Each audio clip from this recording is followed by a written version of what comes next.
On करो. Hello everyone and welcome back once again with a new video of class 9. So भाई we are here for SST and part 5 of French Revolution, the abolition of slavery. ठीक है, देखो page number 21 है आपके NCERT के हिसाब से and जो कुछ क्वेश्चंस जो इस पार्ट से बनते हैं. One of the famous question is what was slave trade and between which countries it held. लिखो जल्दी से. What was slave trade and between which countries it held.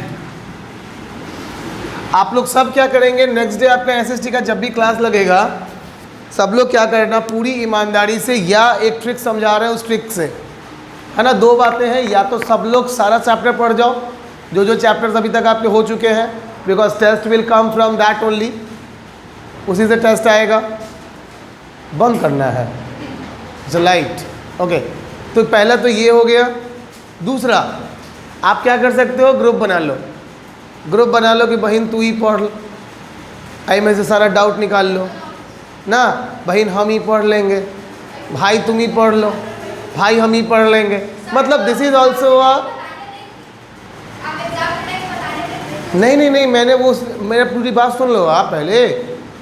For doubt erase, for doubt raising I am asking, I am saying कि आप क्या करें कि आप या तो ग्रुप बना के रीड कर लें and whatever doubt use to come in all those chapter, एक एक डाउट जो आपके मन में हो उसको कॉपी में नोट डाउन करो. And not only in SST, in every subject. Teacher से डाउट पूछने का सही तरीका यही है, go through with the chapter, write down all the doubts और उसको कॉपी में मेंशन करो and then you ask.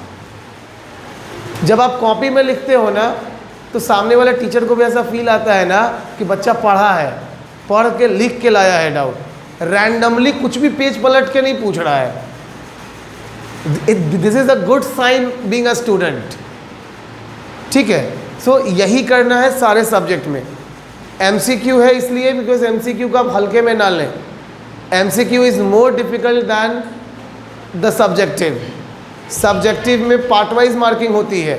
If your answer is somehow right तो आपको 2 में 1 नंबर तो टीचर दे ही देता है. But MCQ if it is wrong means wrong, you will get not a single point marks. क्या नहीं, निगेटिव मार्किंग नहीं है, वो सब तो नहीं है, लेकिन हाँ सो ऑब्जेक्टिव इसीलिए रखा है ताकि आपकी पूरी डेप्थ तक जांच हो जाएगी. गहराइयों में उतर के गोता लगाएंगे पेपर में. उसके पहले आज आप लोगों को मिल जाएगा 300 क्वेश्चंस का सेट. नहीं, सारा सब्जेक्टिव है, 50-50 क्वेश्चन ईच सब्जेक्ट. खाली पढ़ो ना, भौकाल मचा देंगे. चलो, so what was slave trade and between which countries it held. ठीक है, देखो आपके बुक में आंसर है. Your answer will start from page number 21, first paragraph, line number 5. The reluctance of Europeans to go and work in distant and unfamiliar land meant a shortage of labor on the plantations. पहले ये reason है. अगर आपसे कोई question ये पूछ देना कि why slave trade started, इसका भी आंसर यही है. देखो होता क्या था, most of the European countries they were colonial country, right? And when they are colonial country means they are setting their colonies in distant lands. Distant land means abroad, foreign lands. ठीक है, विदेशों में establish कर रहे हैं. अब होगा ये हो कि जैसे मान के चलो कि अगर मैं ही अपना एक ब्रांच फ्यूसिस का कहीं और डाल रहा हूँ तो I have to send teachers there also.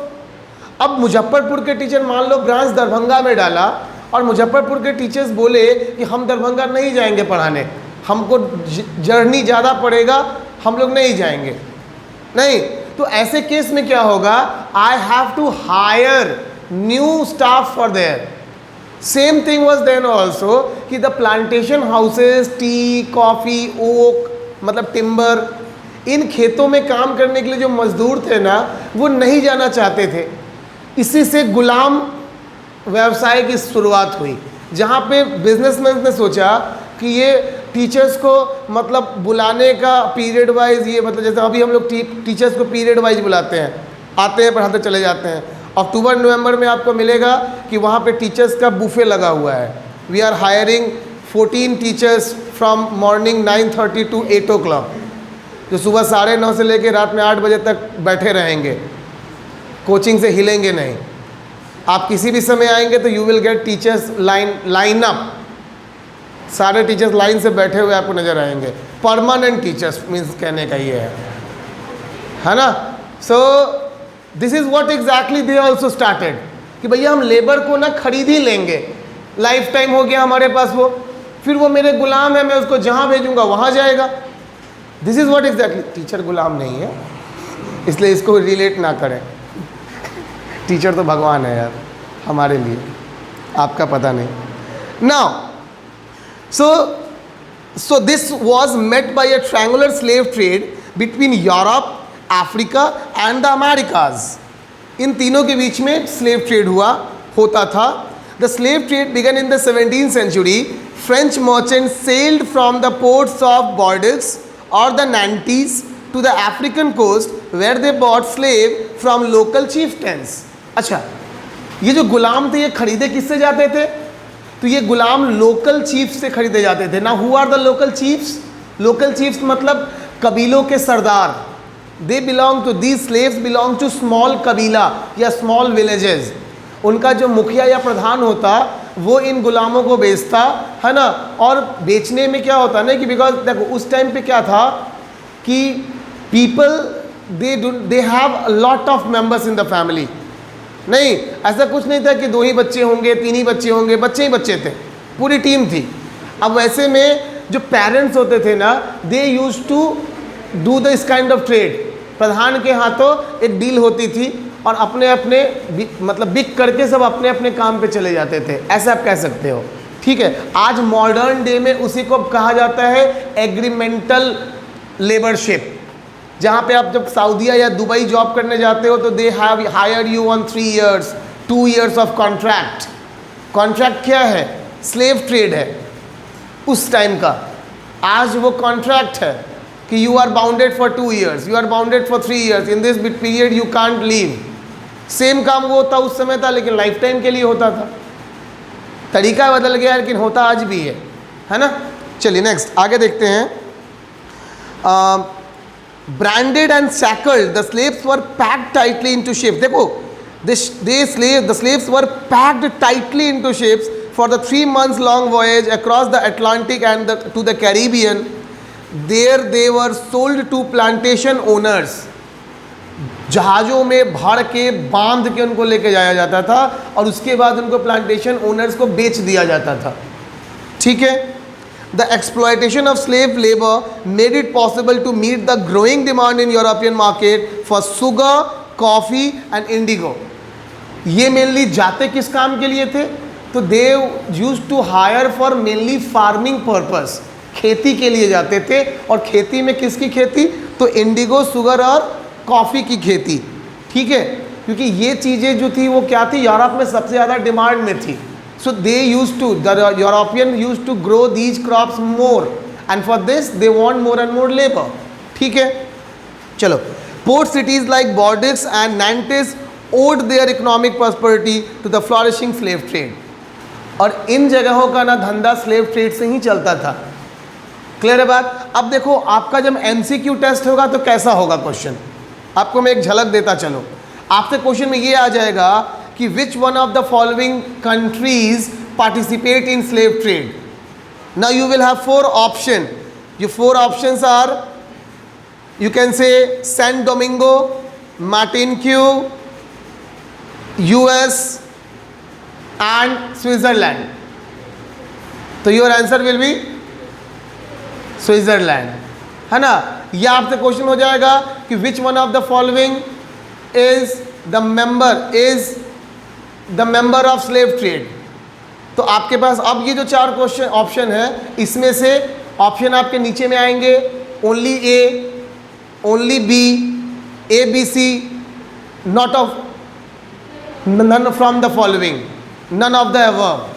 अब आपका आंसर क्या हो गया? सी नंबर, क्योंकि 3 है, सैन डोमिंगो है, मॉन्टेन्क्यू है और यूएस है, तो your option become C, all of the above या ए बी सी। मेरी बात समझ रहे हो? This kind of questions you will get. तो एक एक चीज़ आपको डीपली जाननी होगी इसके लिए। यही रीज़न है एमसीक्यू कराने का, कि अब ऊपरी झापड़ी मार के कुछ कुछ लिख करके नंबर नहीं आएगा। जो पूरा डिटेल में घुस के गोते लगाएगा, इस बार नंबर उसी को आएगा, क्योंकि हमको क्लोज करना है अभी तक की पढ़ाई। फिर ऐसा सेम टेस्ट अगस्त में होगा, टर्म 1 का पूरा सिलेबस ख़त्म। ठीक है, चलो next question from the same page, second paragraph, but write down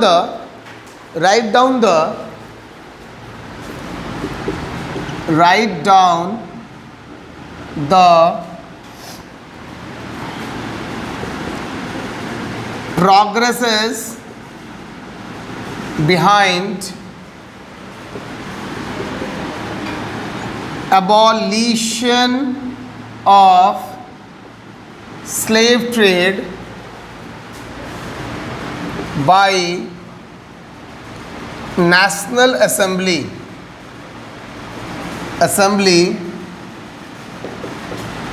why it was difficult to do.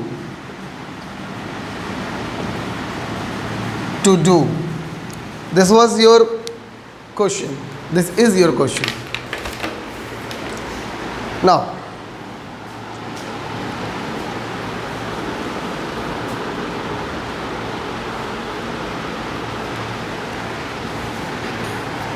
चलो ना उसको समझ लेते हैं, what is given in your book based on that. देखो, it is clearly given here, throughout the 18th century there was little criticism of slavery in France. Now anyone from you can tell me why there is a criticism in France regarding the slave trade? मैंने last class में इसको बताया था आपको, चीख के जाते जाते, when I was teaching that topic of Olympe Gouges.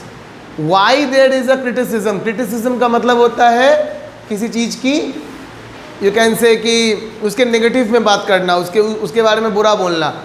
Y slave trade को लोग वहाँ पे नहीं मानते थे या अच्छा नहीं मान रहे थे 18th century में ड्यूरिंग फ्रांस? क्या रीज़न था? इसको कहते हैं कि एक कान से सुन के दूसरे कान से निकाल देना। एक लाइन का आंसर है, the first point of French constitution, men are born free and remain free. Men are born free and remain free. The French constitution expresses that men are born free. पुरुष आज़ाद जन्म लिया है और आज़ाद रहेगा. So people of France, they started asking if constitution of France says कि भैया France की धरती पे जितने पुरुष हैं वो सब आज़ाद रहेंगे, आज़ाद जन्म लिए हैं, देन दे ये जो स्लेव हैं दे आर ऑल्सो मैन ना, तो ये गुलाम कैसे हो सकते हैं? यही मुद्दा था क्रिटिसिज्म का कि या तो कॉन्स्टिट्यूशन झूठा या गलत, या तो ये सिस्टम गलत. दोनों में से कोई एक ही चीज़ हो सकती है ना, दोनों तो नहीं हो सकता. This is what the reason behind the criticism of this slave trade during that 18th century France. है ना, चीज़ें सब इंटरलिंक होती हैं. आपके एनसीईआरटी इतनी मतलब बेकार सिस्टम नहीं है कि जो ऐसे ही कुछ भी दे दे. Everything is interlinked with each and everything. So पूरा चैप्टर को जब तक डीपली नहीं स्टडी करोगे लगेगा कि चैप्टर ख़त्म हो गया, कहानी भी ख़त्म है, सारा कुछ गॉन हो गया दिमाग से. ठीक है, चलो तो ये आपका टिक कर सकते हो आप, या फिर यहाँ लिखा है The National Assembly held long debates about whether the rights of man should be extended to all French subjects, including those in the colonies. National Assembly ये चाहती थी कि ये जो स्लेव ट्रेड है ये ख़त्म हो. क्यों हो? बिकॉज जो राइट टू मैन है, राइट टू मैन का मतलब their freedom, this should be extend everywhere, not only in France but also in the French colonies. मतलब समझिए, इनका ये कहना था कि हम अपने देश में तो इसको लागू करें ही करें, साथ ही साथ फ्रांस ने जहाँ जहाँ वर्ल्ड में कॉलोनी बनाई हुई है, जैसे मान लो फ्रेंच कॉलोनी हमारे इंडिया में भी थी, इंडिया में थी, आप सबको पता है।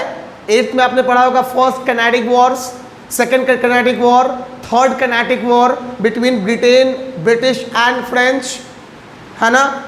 सो कैनेडिक वॉर्स किसके साथ? फ्रांस और ब्रिटिश के साथ हुआ था। दिस इज व्हाट, तो उन्होंने का कहना था कि भैया जहां जहां हमारी कॉलोनीज है वहां भी अपने गुलामों को आजाद करेंगे। But second question, why it was difficult to do? It was difficult to do because in the assembly of France, most of the people, yeah, you can say the dominated people, they were merchants. The dominated people were merchants, and if the slave trade will abolish, it is a loss of merchants. So merchants are not ready to make it possible. Merchants ने कहना था कि भैया हमारा धंधा ही चल रहा है, इसकी वजह से गुलाम है तो धंधा चल रहा है फ्री ऑफ कॉस्ट में, एक बार खरीदा चल रहा है काम, नहीं इसमें तो घाटा है, खत्म हो जाएगा। तो merchants are not ready to make it possible. But हाँ, लॉन्ग डिबेट चला, धीरे धीरे मर्चेंट्स पे भी प्रेशर पड़ा और उन्होंने इसको मान लिया। आगे लिखा है देखो,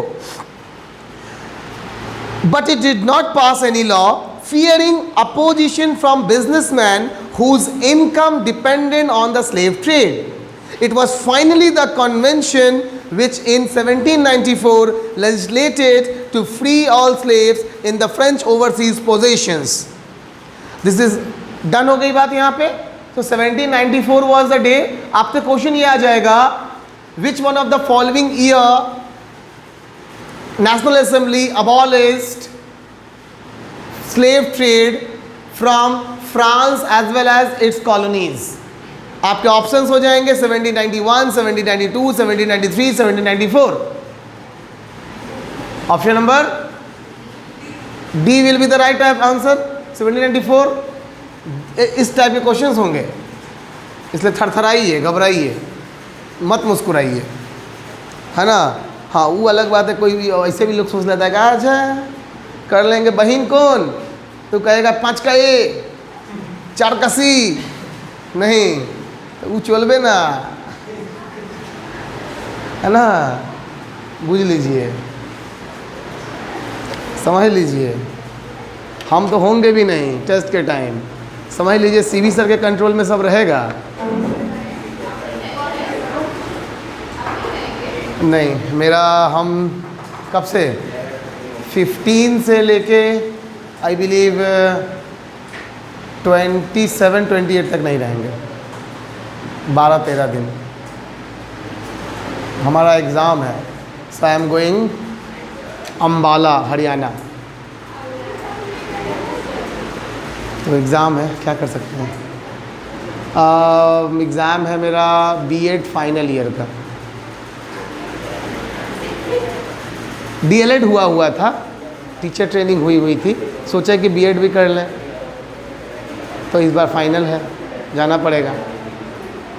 नहीं, डिग्रियां होती रहनी चाहिए, आती रहनी चाहिए, है ना। तो भाई इसलिए चलो क्लियर कर लेते हैं आगे, डन। चलो पार्ट 4 में, लास्ट पार्ट में आ जाओ जल्दी से, the revolution in everyday life.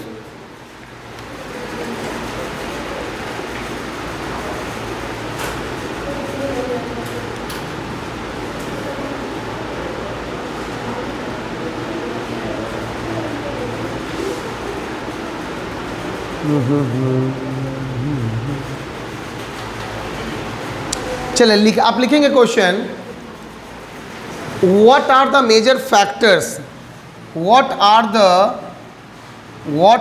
the major, या what were कर दो, what were the major factors behind, what were the major factors behind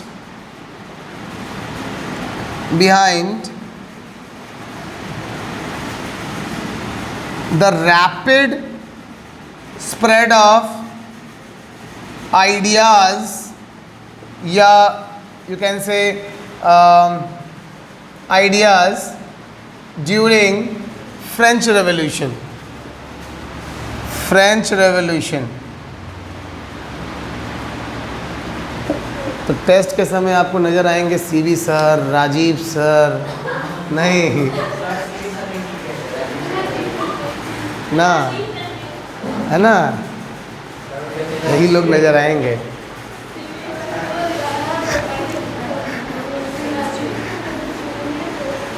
chemistry done.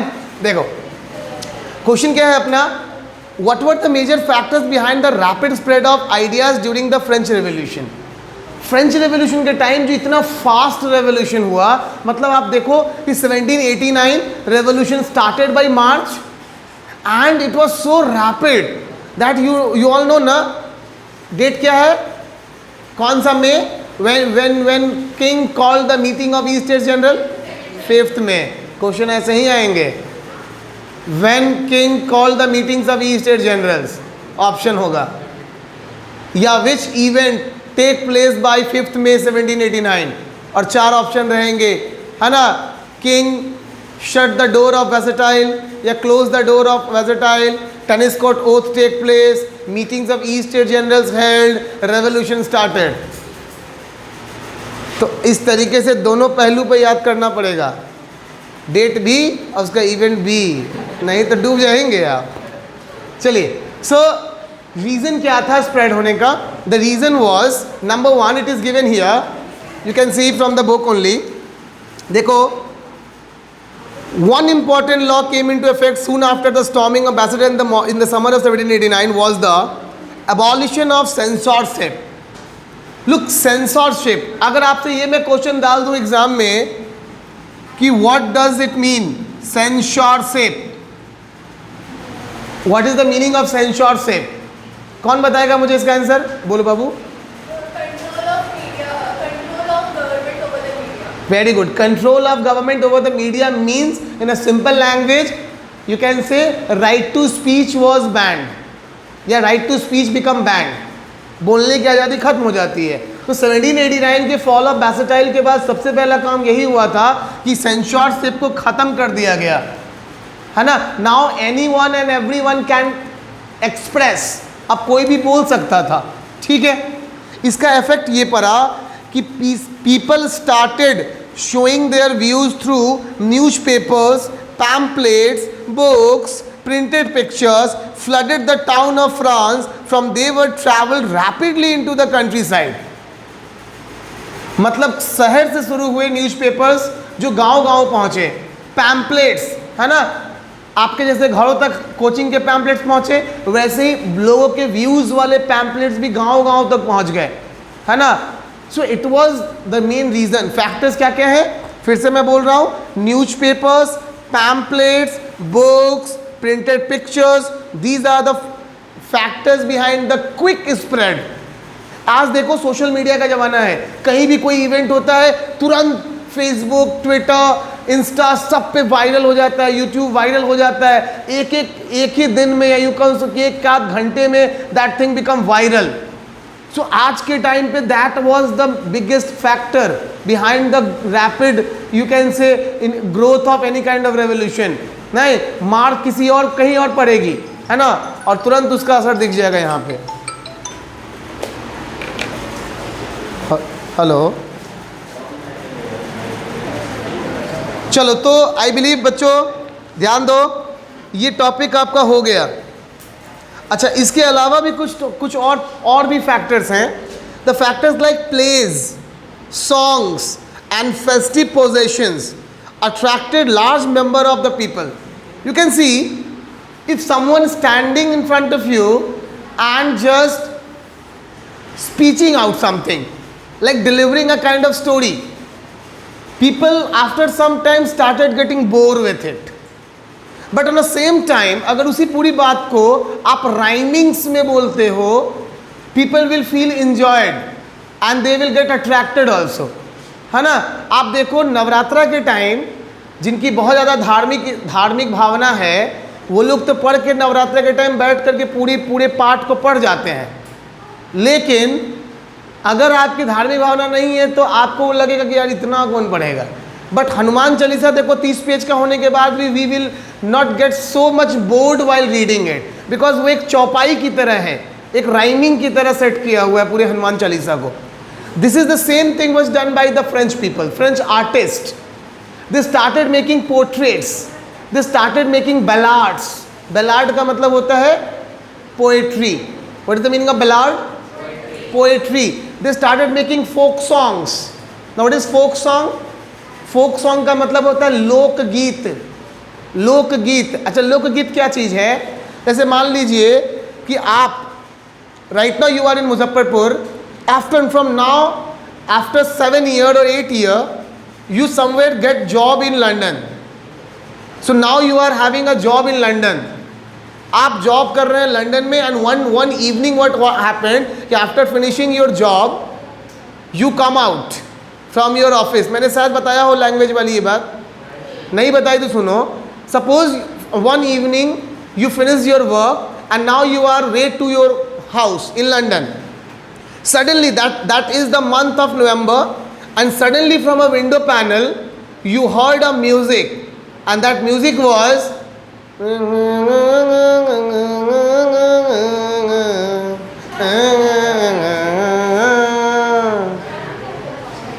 nahi,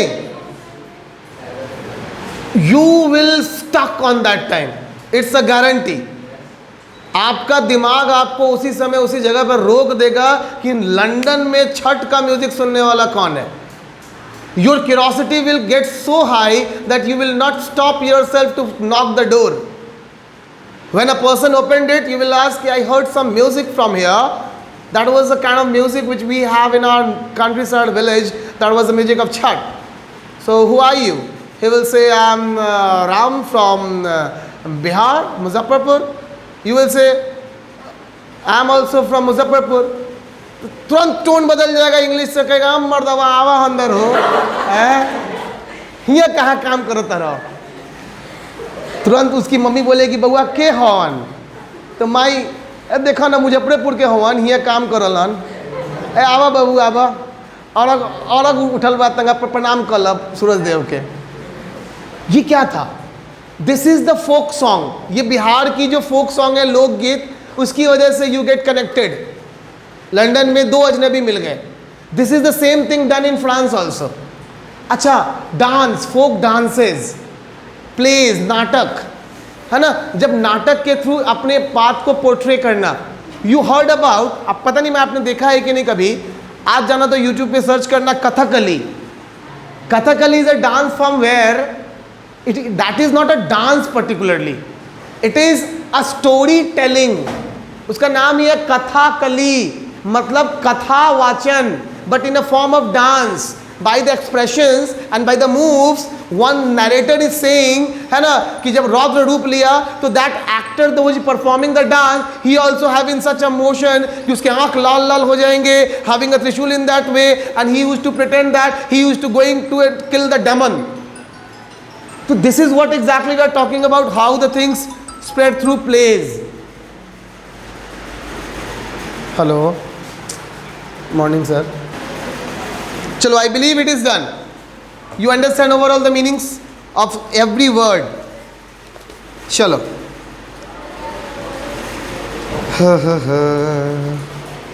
Okay, now the last question from the chapter. Who was Napoleon? Who was Napoleon? From page number 23. Who was Napoleon?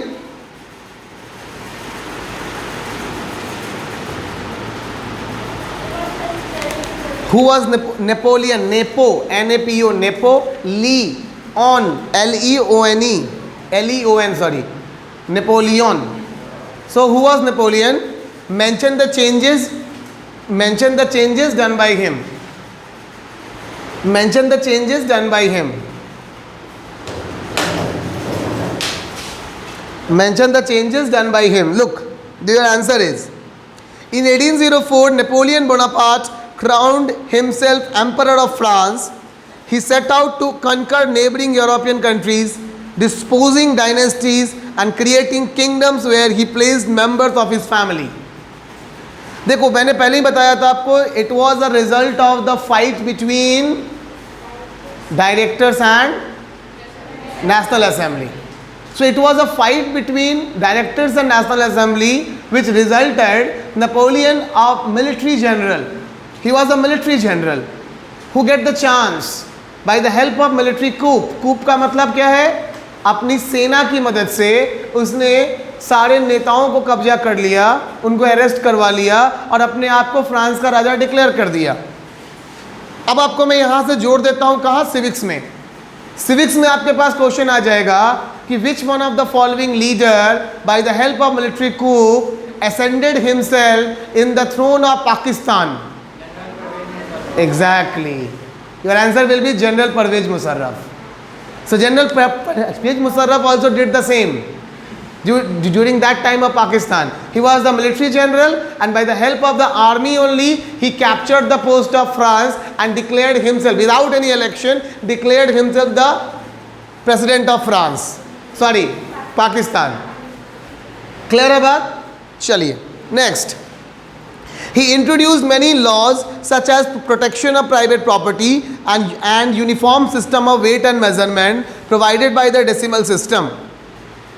उसने बहुत सारे नियम बनाए थे. आपके 9th के book में केवल 2 दिया है. जब आप 10th में जाओगे तो नेपोलियनिक कोड पर होगे. द नेपोलियनिक कोड ऑफ 1804 मतलब नेपोलियन के द्वारा लाए गए बदलाव. उसमें बहुत कुछ मिलेगा आपको. लाइक नेपोलियन ने यूनिफॉर्म सिस्टम लाया था वेट एंड मेजरमेंट में, एक जैसा weight and measurement. He introduced good transportation and communication systems. He made the France guild free मतलब बिजनेसमैन के ऑर्गेनाइजेशंस को ख़त्म कर दिया. Right to property like everyone in France now can purchase and can maintain their own property. Abolition of you can say privilege system, privilege system को ख़त्म कर दिया उसने. Lot of good things he did.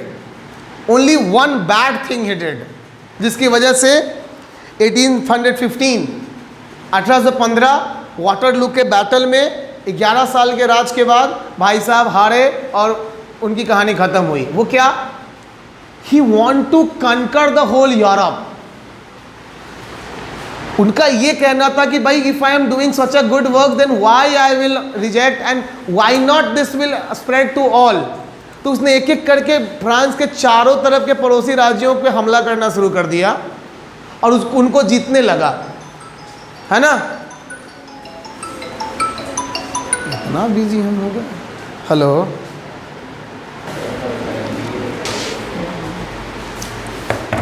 है ना. माँ के दिल जैसा दुनिया में कोई दिल नहीं. मम्मी जी सुबह शाम हाल पूछ लेती हैं, है ना, क्या है, चल रहा है बढ़िया से. तो डन है. He was almost captured a lot. 1815 when Russia, Britain, Austria, these countries मतलब जर्मनी, प्रुशिया, जब इन कंट्रियों को लगा कि भाई now Napoleon become a threat for them, it may possible he will attack over them also, so they all come together.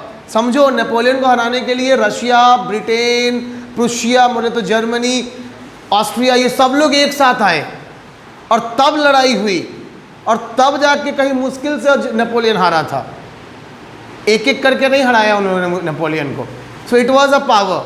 गलती इनसे यही हो गई कि ये बड़ी से बड़ी आर्मी बनाना चाहते थे और इसी वजह से ना ही स्टार्टेड फोर्सिफुली, ज़बरदस्ती अपने फ्रांस के यंग पीपल्स को ना फौज में बहाल करने लगे. He made a system compulsory. After education every young man has to come in army and they have to serve till this period. 30 साल 35 साल तक, जब तक वो जवान है तब तक उसको फौज में रह के ही काम करना होगा देश के लिए. इससे 2 प्रॉब्लम हुई.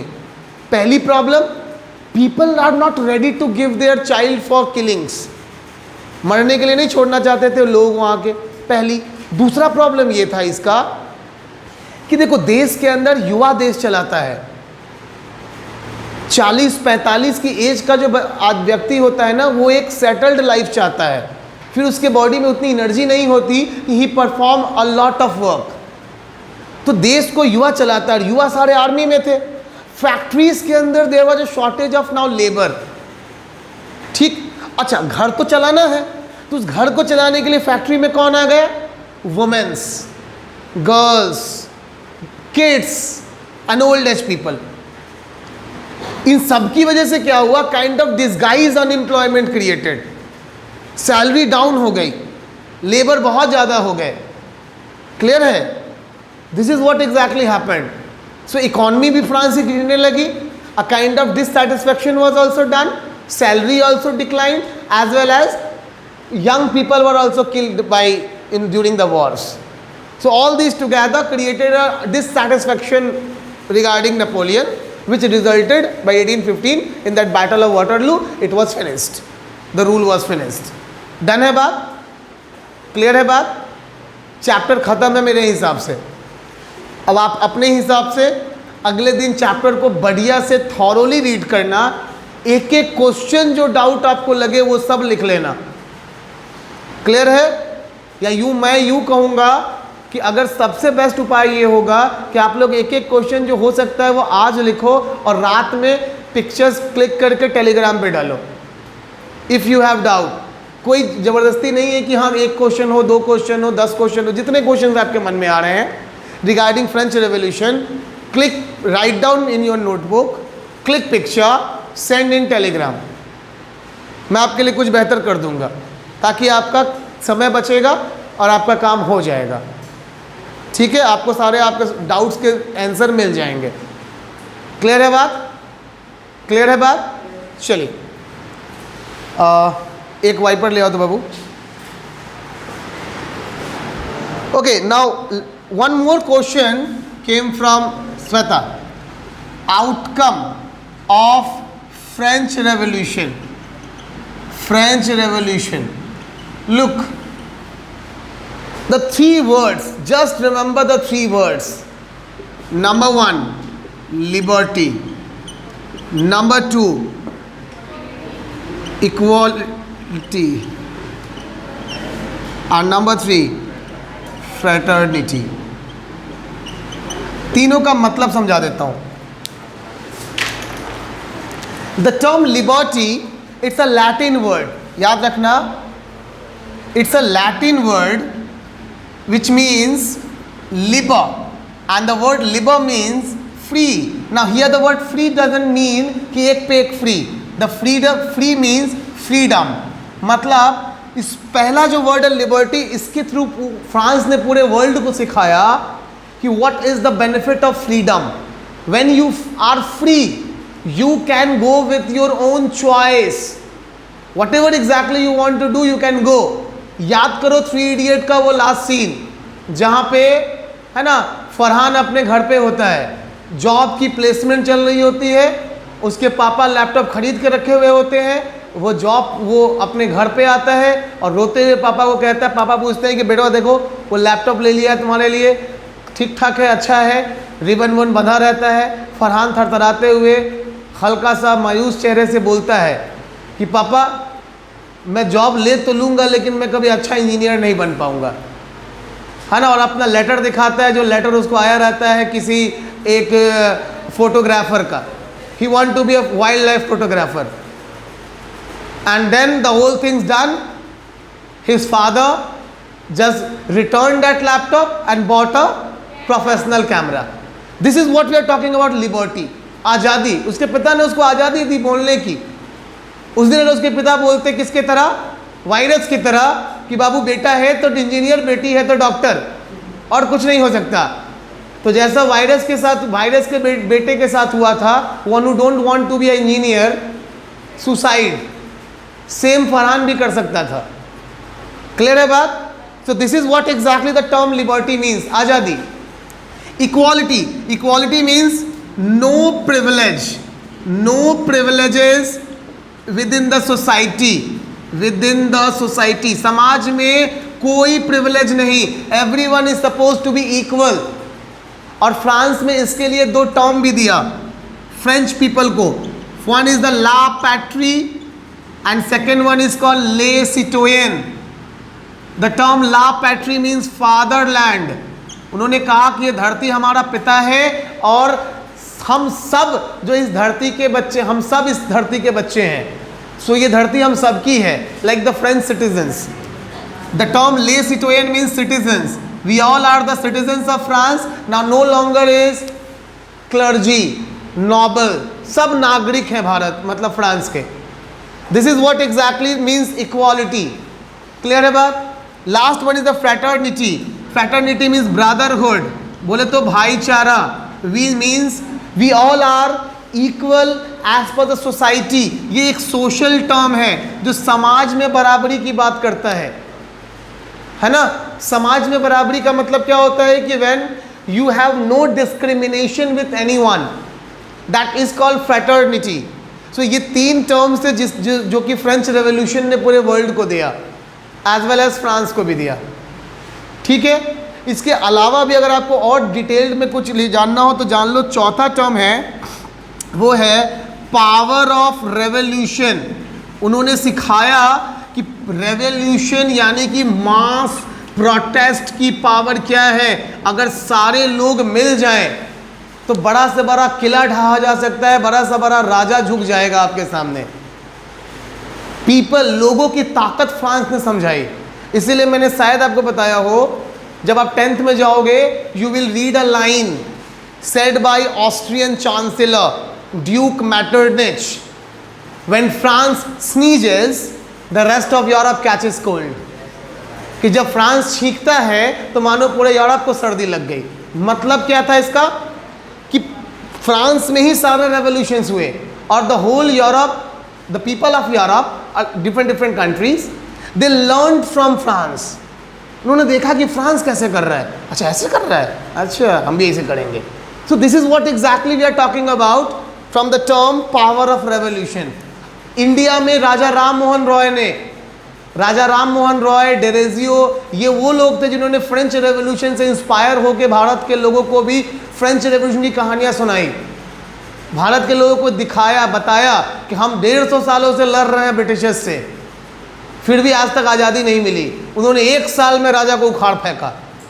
The power of unity, the power of togetherness, these are the few things which French revolution taught us, teachers. Done है बात? क्लियर है बात? बहुत बढ़िया। So in geography second chapter I am going to tell you what you have to do. Do not need to copy, just समझोइंग।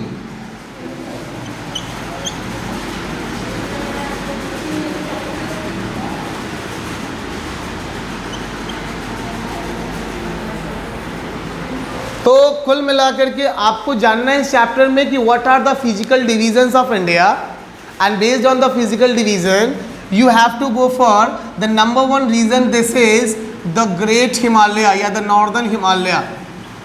Northern Himalaya. So basically this part, इसमें भी the upper part is the Himadri, the middle part is the Himachal, and second part is the third part is Shivalik. इन सब के बारे में questions क्या आते हैं? सबसे पहला जो टॉपिक आपको इनके बारे में पढ़ना है, लिखना है, मतलब ये इनकी हाइट। दूसरा कंपोज्ड विथ, ये किस चीज़ से बने हैं। तीसरा इनका हाइट मतलब हो गया इनका विड्थ। चौथा अगर कोई रेंज या कोई हिल्स वगैरह इस पर है तो। ये मेन 4 पॉइंट्स हैं जो आपको इन सब के बारे में करना है। ठीक है, इसके बाद आएगा second number, that is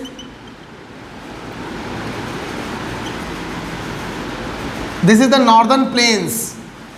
northern plains में भी आपको सेम टू सेम, पहला इसका एरिया, देन इसका division, Punjab plains, Ganga plain, Brahmaputra plains. फिर इसका डिवीजन खादर, तराई, नहीं सॉरी, भाभर, तराई, भांगर, खादर। सबसे पहला भाभर, फिर तराई, फिर भांगर, फिर खादर, इस तरीके से डिविजन्स। ये सारे टॉपिक्स आपको रीड करने हैं। This is the desert, third one. This is the peninsular plateau, fourth one. This is the coastal plains, fifth one. Here we have the Lakshadweep and Andaman Nicobar, the islands, 6. इन्हीं 6 के बारे में इस chapter में हमें पढ़ना है. Chapter बहुत इंटरेस्टिंग है, बहुत फैक्टफुल है, बहुत क्वेश्चंस निकलेंगे. चैप्टर को अच्छे से रीड कर लेना तुम लोग. और आज रात में मैं देखना चाहता हूँ कि कितने बच्चे हैं जो डाउट्स के लिए क्वेश्चन डालते हैं टेलीग्राम पे शाम तक. फ्रेंच रेवोल्यूशन क्लियर है बात? किसी को कुछ और पूछना है अभी? नहीं, ठीक. तो डन. चलो, take care, good day, bye bye. Channel को लाइक शेयर सब्सक्राइब कर दीजिएगा, है ना. अभी तक अगर आप देख रहे हैं तो आप नालायक नहीं, ये हम कह सकते हैं पूरे ईमान से. चलिए.